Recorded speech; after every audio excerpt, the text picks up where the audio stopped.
വേനൽ കടുത്തതോടെ കെ.എസ്.ഇ.ബി മേഖല തിരിച്ചുള്ള വൈദ്യുതി നിയന്ത്രണം ആരംഭിച്ചു. പരീക്ഷണാടിസ്ഥാനത്തിൽ പാലക്കാട് ട്രാൻസ്മിഷൻ സർക്കിളിന് കീഴിൽ വരുന്ന മേഖലകളിലാണ് നിയന്ത്രണം.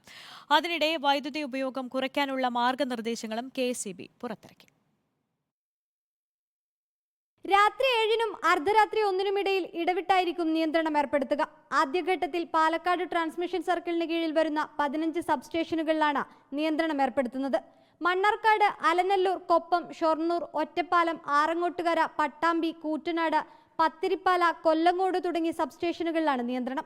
മലപ്പുറം ജില്ലയിലെ പൊന്നാനി, പെരിന്തൽമണ്ണ സബ്സ്റ്റേഷനുകളിലും നിയന്ത്രണം കൊണ്ടുവരും. നിയന്ത്രണം പരമാവധി 10 മിനിറ്റ് വരെ മാത്രമേ ഉണ്ടാകൂ എന്നാണ് ഡെപ്യൂട്ടി ചീഫ് എഞ്ചിനീയർ പുറത്തിറക്കിയ സർക്കുലറിൽ പറയുന്നത്. കൂടാതെ സംസ്ഥാനത്ത് ഗാർഹികേതര മേഖലയിൽ കെ.എസ്.ഇ.ബി കൂടുതൽ നിയന്ത്രണം ഏർപ്പെടുത്തി.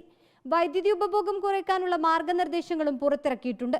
ഇതുപ്രകാരം ജല അതോറിറ്റി അടക്കം പൊതുമേഖലാ സ്ഥാപനങ്ങൾ രാത്രികാല വൈദ്യുതി ഉപയോഗം കുറയ്ക്കണമെന്നാണ് നിർദ്ദേശം. ഗാർഹിക ഉപഭോക്താക്കൾക്കും നിർദ്ദേശം നൽകിയിട്ടുണ്ട്. ഉപഭോക്താക്കളുടെ സഹകരണത്തോടുകൂടി സ്വയം നിയന്ത്രണങ്ങളിലൂടെ സഹകരിച്ച് മുന്നോട്ടു പോകണമെന്ന് കെ.എസ്.ഇ.ബി ആവശ്യപ്പെട്ടു. റിപ്പോർട്ടർ, തിരുവനന്തപുരം.